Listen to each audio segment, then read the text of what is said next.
Hey guys, welcome back to this next series of Clinicians Table Talk with Just Me Podcast and Journeys Counseling. My name is Sasha Giles and I'm a licensed clinical social worker. And I am Tracy Moore. Yeah, We're just having so much fun, everyone. Behind the scenes, we like to keep it real. We love to keep it real. So this is our April episode, and we're talking about self-care. It is also my birthday month, so I'm making sure that every day is all about caring for Tracy. So as we get into this episode, again, we're licensed clinicians here at Journeys Counseling Center, and this is just Clinician Table Talk. We're going to keep it real just to see what self-care really looks like, not just for myself, but for all of us, and give y'all some tips that can help y'all along the way. So we're going to lead off with our first question, and we're going to direct this one to Miss Naya. Why is self-prioritization essential, especially for caregivers and people in helping roles? Because that's what we all do. I would say self-prioritization is essential in roles when you are a caregiver and things like that, because you cannot help somebody if you are not helping yourself. You know, your work pours into other people in their lives. So if I'm not 100%, I can't expect me to be able to make an impact and help somebody through a hard time or a situation if I'm not helping myself. So when I think about prioritizing myself, I have to make sure that I'm doing things like self-care, getting my nails done, binge watching a TV show, so that my mental health capacity is at a good enough level so I can go serve other people and help them get to the mental capacity that they want to be at. Okay, what about you, Leah? I believe self-prioritization is essential because as a mom of 3, I can't provide for them at 100% if I'm not 100%. So I think it's important that I take time for myself to make sure, wash my face, do my hair, do face care, just whatever, just so I know I'm going to be good for my kids throughout the day. Even taking a full day to myself, even if it's just going shopping for groceries.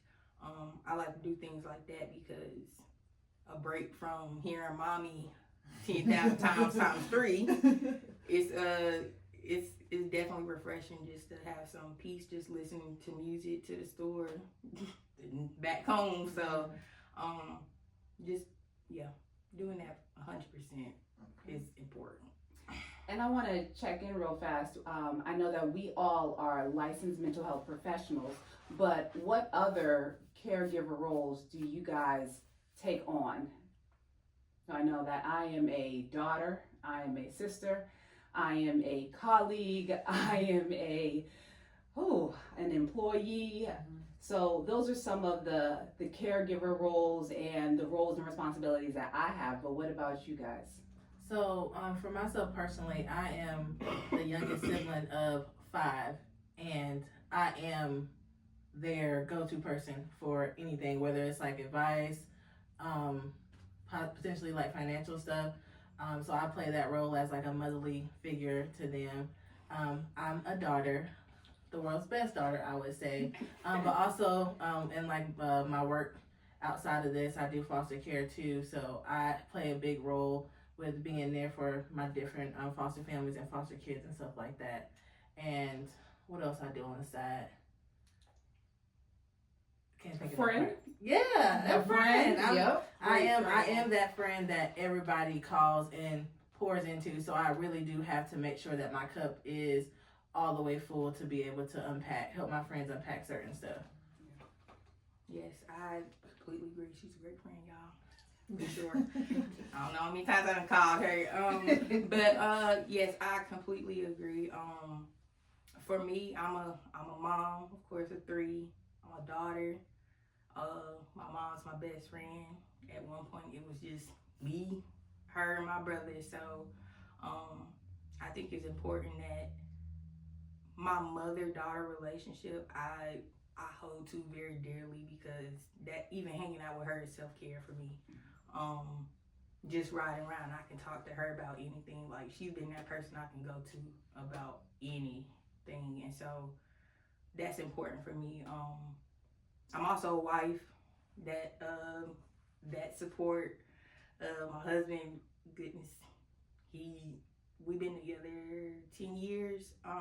We met in college, so he's been important. Like he watched me grow up basically. So having to be able to go to him, just if I'm having a hard day, and him being able to like, okay, you got it. You take a break. I take the kids. That's very important to me. So having that space that I can know that my kids are good and that I can go and take care of me is important. Well, I'm like that old lady in the shoe. I got so many kids, I don't know what to do. So just my own children that I've birthed and their friends, they become my children. Mhm. So their lives are important to me as well. So I get involved in that way. As a minister, that field is just wide open because I don't know how I'm going to be called in what aspect. And like everything that y'all touched on, a wife, a friend, a sister, caregiver for my dad. He'll be 88 this year. Ooh, yes. So it's just a lot of different ways that they pull out on you, Mhm. and some good, some bad, some indifferent. But to make sure that Tracy is okay, like reset. I reset in the morning when I get out of bed. I gotta reset sometime on the clock, just depending on what all I do. But I have matured enough to know that if this part of it is going down, that I got to do a reset, and I got to make sure that I'm balanced. So now, again, I'm gonna keep saying it's my birthday month, so I'm making sure that I get to reset. I already have things like planned out. I've planned out things for next year to make sure that I got some time in there that I get to like just breathe, because everybody needs a moment to breathe. Yeah. So how do you know? I know that I've noticed that you've used the word reset a couple times, but then how do you know when it's to the point of I need a reset? And then we'll talk about what reset is. So how do you know when you've reached that point of I am sad, I am tired, I am exhausted, and I am burnt out? What do you guys notice individually? Oh, I can tell that. For me, like I said, I'm a full-time mom. Like my kids aren't in daycare. I have one in school. So for me, I know when I need a reset is if little things that my kids are doing is making me upset or something. So I'm like, these are babies. They're gonna play. They're gonna mess up stuff. So I need to either go in my room to get myself, take a shower, breathe, do my whatever I do, and then come back and be like, okay, they're kids, so let's just, we gotta get it together. I gotta be good for them. I can't just be yelling, sit down, stop taking this out. But no, they're 3 and 1, so they gonna do kid stuff. So I know for me, that's when I need to be like, okay, take a reset. I would say, from a work perspective, if I am at work and my work ethic is not tip top shape at 100%, and I can start feeling myself kind of like slouch or get a little bit lazy, because I'm such a diligent person, wanting to make sure everything's done, wanting to make sure my calendar is checked off and stuff. But once I start feeling that sluggish, I'll have to kind of take a step back and look at myself in the mirror and go, all right, you getting burnt out, or you getting a little antsy or frustrated dealing with so many different people in the field that I do. So then I have to kind of reevaluate what day can I do this and what can I do to kind of reset me. Another one of my triggers that I kind of feel for myself is I get small headaches a little bit. And I will have to just, sometimes I have to desensitize, turn off the lights, close my laptop, and just take like a 15-minute break, whether it's like meditation or something like that, so that my mind can literally slow down, because I'm so used to doing like 1,000 things per minute, and I will have 1,000 things going on for different parts of my work day, and friends calling me at work, trying to fit them in that, so I just have to kind of like slowly wind it back down, and then I can turn the light back on and be just 100% tip-top shape. When it comes to like my personal life and my friends and family, I also do put my phone on do not disturb sometimes, and I'll, set boundaries with like my friends and my family. Like, look, I'm not at 100% right now. I can check back in with you, in a little while. I'm addressing their feelings and their concerns, but also letting them know, hey, I'm not at 100%, and I don't want my frustrations or, my burnout to roll over on you. So I'll do things like that, and then take time, do a little binge watching show, maybe read a book, and then I'll be back at 100%. I'm the friend that called her at work too. I have a lot of a few people that tell me that that part of my support system be like, Tracy, you're doing too much, or like slow down. So when I hear that, and I respect their voices when they do it. So I say, you know what, and then I have to go back and I have to look.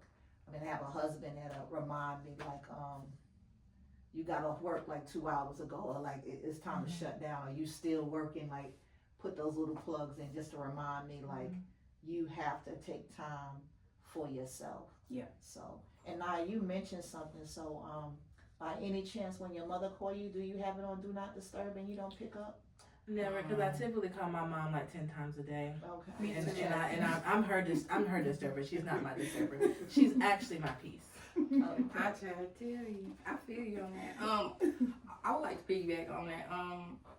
Because I often find myself going throughout the day and only eating once, and that's another way like I need a reset, because I need to eat if I'm gonna be functional for my babies, and so like I'm feeding them, but then forgetting to eat all at once, because I'm feeding them, I'm cleaning up, I'm in the living room, and I'm all over the place. So I have to be like, stop, you need to sit down, eat, and regroup, and then like that. So yeah. So when you do that, I have a good question. Why do so many people, especially caregivers, feel guilty when they prioritize themselves? Because we spend so much time prioritizing our kids or the person we're caring for, that it's like, okay, it's time for you to care for yourself. What you gonna do? I'm gonna go to sleep. I eat tomorrow morning. I also find myself doing that, like, okay, I'm just too tired to get up to go downstairs to eat something, so I eat in the morning. For me, I'm entering in my religion the month of Ramadan. So that's 29 to 30 days of fasting. In my head, I'm like, that's easy for me because I go days without eating. So, but I'm going to take pride in this month because I'm going to take pride in eating, because I have to eat at this time or I'm not going to be functional for the next day. So I think that's, for me, it's important. Terry, watch this. That why do so many people, especially caregivers, feel guilty when they prioritize themselves? You ever have that guilt feeling? I would say because it's when you are caregiving for other people, like Leah said, kids, some of the individuals that you work for or work with, or church members, you are so used to pouring into them and caring for them. It's a norm now.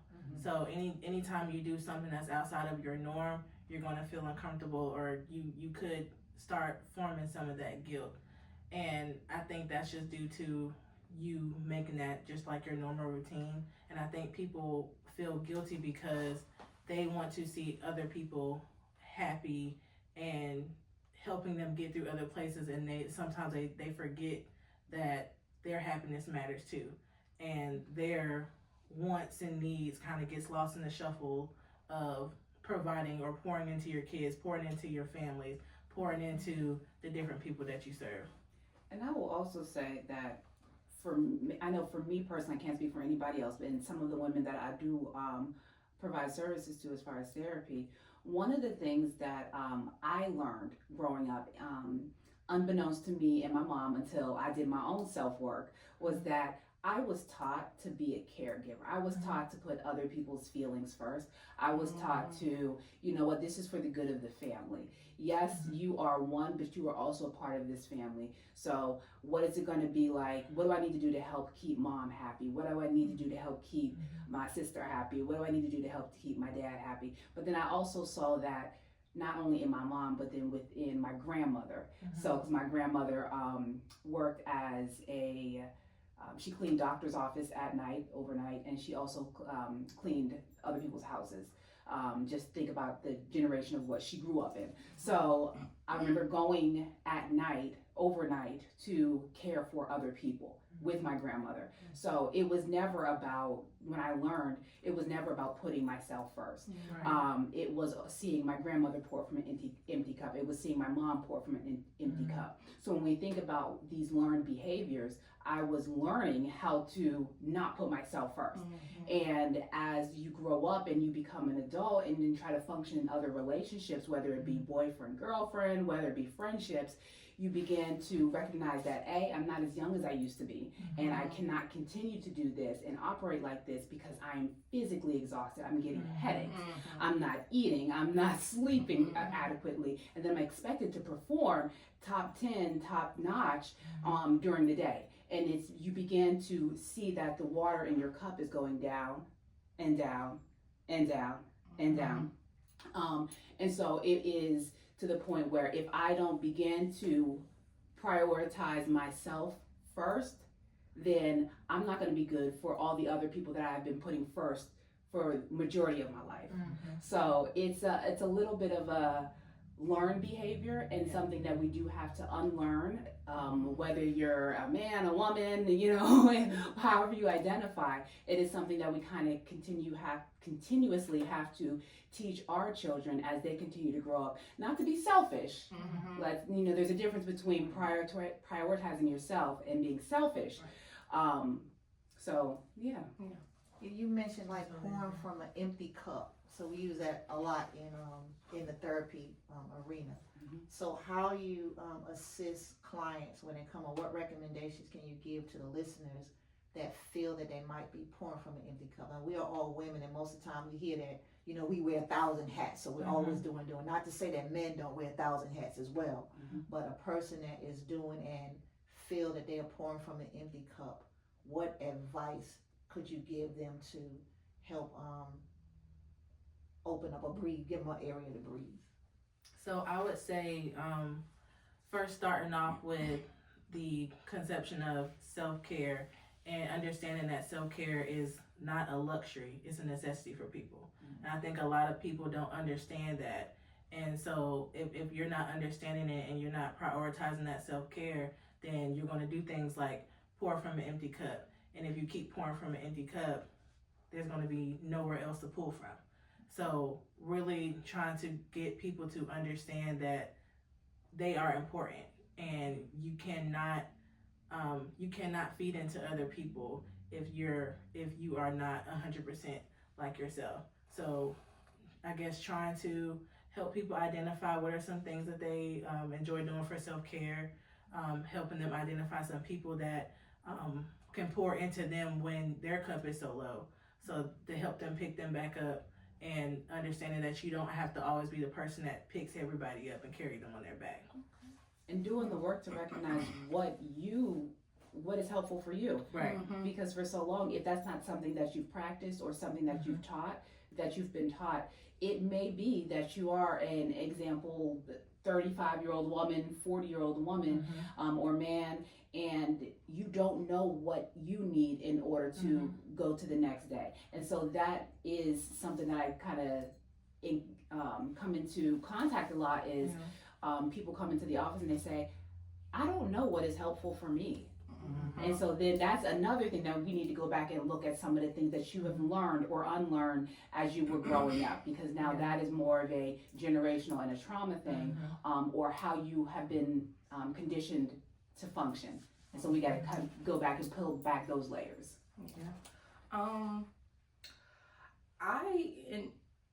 When I come across something like this, I ask my clients, what would a self-care day look like for you? and have them, that's nails. I used to get massages. I used to go to my garden and plant something. Then I asked, what stopped you? Why did you stop doing that?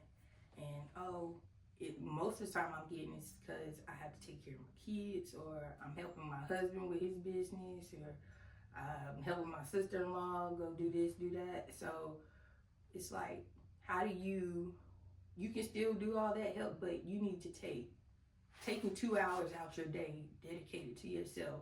I try to start small with them. What does 5 to 6 look like for you? For you to go out and just meddle in your garden, or go to get your nails done, get a pedicure, something.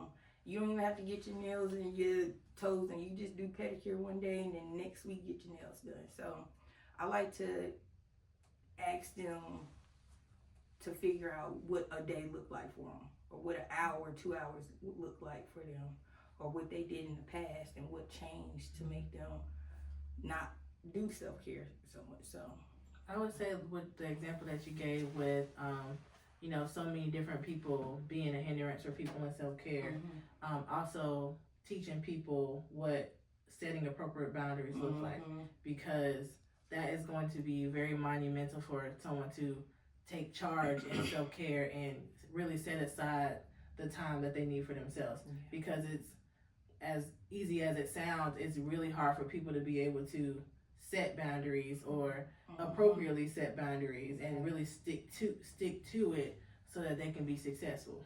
And I can agree with that, and that looks like so many different ways. Family, cousins and aunts and stuff that can hinder you from doing self-care. Just, I want to dedicate, or even having somebody in your house or something. I know for me, I had a situation where I had visitors in my house constantly, and it kind of was messing up. I was walking on eggshells, trying to not hurt people's feelings and stuff, while my feelings was getting hurt in the process. So I had to set boundaries, like I said, like, no, I can't have this person even probably in my life, because if I can't walk around my house my normal self, because I don't want to hurt your feelings, or I don't want to say nothing wrong to affect you, I think boundaries is definitely important. And I like what you said there, is that setting boundaries and communicating those boundaries. So it doesn't, when people think about setting boundaries, it doesn't have to be telling everybody in your circle, no. That's not what boundaries is about. Boundaries is saying that, okay, I have the time and the capacity to work with you on this situation that you're experiencing between 5 and 9, or between 5 and 6. Outside of that, I have to dedicate to something else. And that's okay. It's not saying that, no, I can never help you. It's to say that with what my life is with what is going on in my life, with my schedule, with how I need to prioritize other things with my life and myself, that I can devote 15 minutes to this conversation, or yes, I have the capacity to answer this question right now. But if you don't, saying, no, I can't talk about that right now, but I can talk about it at 7 o'clock on Saturday, so it's not telling and cutting everybody off. It's saying that I have the capacity to do that and work with you then at this time.